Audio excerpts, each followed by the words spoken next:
जय श्री कृष्णा। श्री कृष्ण की लीला का एक भाग है उनके संबंधी। इस संबंध को कैसे निभाया प्रभु ने, चलो जानते हैं। शुरू करने से पहले आप सभी से विनती है कि प्रभु की लीला के इस चैनल को आपने अभी तक सब्सक्राइब नहीं किया है तो कृपया कर ले और बेल आइकॉन भी दबाएं। आज के भाग दौड़ भरे जीवन में बहुत कम ही क्षण ऐसे होते हैं जिसमें व्यक्ति सुकून के पल बिता सके। हम अपने आसपास अक्सर देखते हैं कि कभी ना कभी किसी से छोटी छोटी बातों को लेकर मन मुटाव की स्थिति पैदा हो जाती है। दरअसल इसके पीछे कारण होता है कि अमूमन हम अपने जीवन में बैलेंस नहीं बना पाते हैं, अपने और अपने संबंधों के बीच उलझ के रहते हैं। यदि हम श्री कृष्ण के जीवन में झांक कर देखें तो हमें अपने जीवन की हर समस्या का हल मिलेगा। हमारे शास्त्रों में भी ऐसा वर्णित है कि भगवान विष्णु के 8वें अवतार कहे जाने वाली श्री कृष्ण के मुखारविंद निकली हर वाणी अपने आप में एक शास्त्र है तथा उनके द्वारा की गई लीलाएं हमारे आज के जीवन में भी उतनी ही प्रासंगिक हैं जितना द्वापर युग में थी। हम आज के छोटे संबंधों की डोर में उलझ कर रह जाते हैं और दूसरी ओर श्री द्वारिकाधीश के जीवन पर नजर डालें तो देखते हैं उन्होंने अपने हर रिश्ते को बखूबी निभाया तथा मानव जाति को भी यही सीख दी कि किस प्रकार हमें अपने रिश्ते ईमानदारी तथा पारस्परिक प्रेम के साथ निभाना चाहिए। हमारे शास्त्रों में वर्णित है कि श्री कृष्ण के आसपास रिश्तों की डोर बहुत नाजुक और उलझी हुई थी, लेकिन उन्होंने अपने विवेक तथा प्रेम के साथ उन सभी रिश्तों को ईमानदारी से निभाया। आइए हम भी जानते हैं कि श्री कृष्ण के संबंधों के विषय में रोचक तथ्य। 1. श्री कृष्ण का जन्म मां देवकी के गर्भ से हुआ था तथा उनका लालन पालन करने वाली मां यशोदा थी।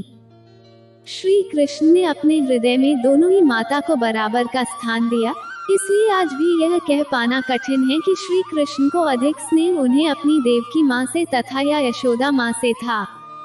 2.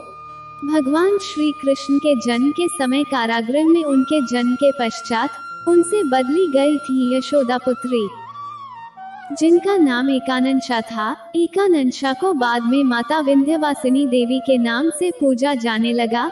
दरअसल वह एक योगमाया थी। 3.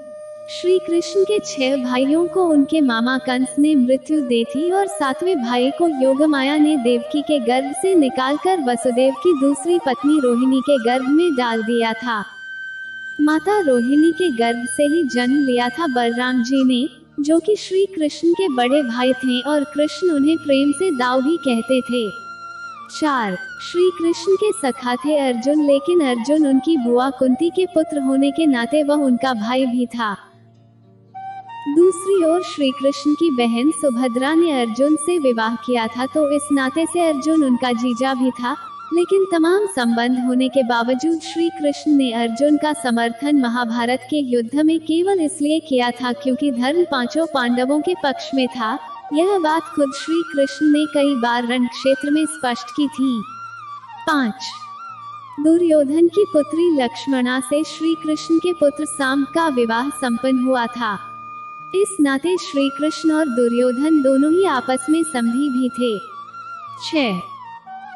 राज्याधिदेवी श्री कृष्ण की बुआ थी और माता कुंती राज्याधिदेवी की बहन थी और इसी नाते वह श्री कृष्ण की बुआ थी। 7. भगवान श्री कृष्ण की सबसे प्रिय भक्त राधा सहित राधा की अष्ट सखियां भी थीं। श्री कृष्ण ने अपनी भक्त को खुद से भी ऊंचा दर्जा दिया है। आज भी कृष्ण से पहले राधा का नाम लिया जाता है। 8.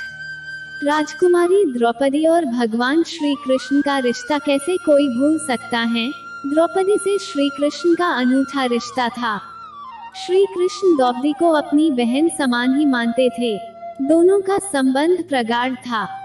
और महाभारत में इस बात का जिक्र भी है कि जब दुर्योधन ने द्रौपदी को भरी सभा में वस्त्रहरण करके अपमानित करना चाहा, दुशासन द्रौपदी के वस्त्र खींचता रहा, पर द्रौपदी के वस्त्र खत्म होने का नाम ही नहीं ले रहे थे, क्योंकि द्रौपदी का मुख सिर्फ प्रभु श्री कृष्ण का जाप कर रहा था।